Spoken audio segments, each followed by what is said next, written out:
Dan menurut keterangan daripada si pelaku, dia sering merasa sakit hati karena di beberapa kali dilontarkan pernyataan-pernyataan yang membuat sakit hati. Honorer Dinas Cipta Karya Batam tewas ditikam rekannya saat berada di kantor, polisi bongkar motif pelaku. Insiden berdarah terjadi di kantor Dinas Cipta Karya dan Tata Ruang Batam yang berlokasi di Kecamatan Sekupang, Senin, 14 April 2025, siang. Seorang pegawai honorer di dinas itu dilaporkan tewas setelah ditikam oleh rekannya sendiri.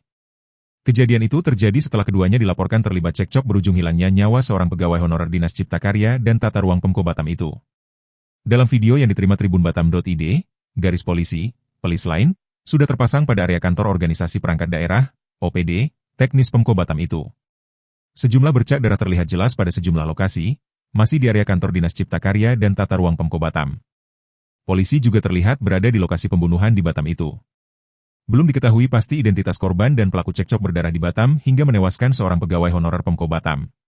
Namun jenazah pegawai honorer yang tewas diketahui berada di RSBP Batam yang berlokasi di Kecamatan Sekupang.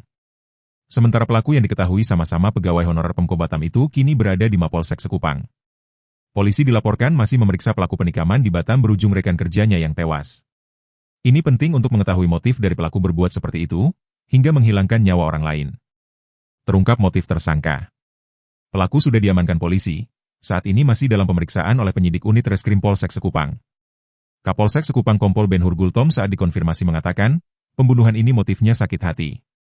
Korban diketahui bernama Hafiz Rinanda, 29, dan pelaku bernama Faras Kausar, 26.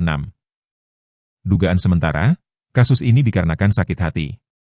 Selama ini pelaku merasa dendam dengan korbannya, sebut Ben Hur. Dendam pelaku kepada korban sebab selama ini korban sering memanggil korban dengan sebutan bongak. Dia itu dendam, karena sering dibilang bonga oleh korban, sebutnya. Sejauh ini proses pemeriksaan masih terus dilakukan oleh penyidik unit Reskrim Polsek Sekupang.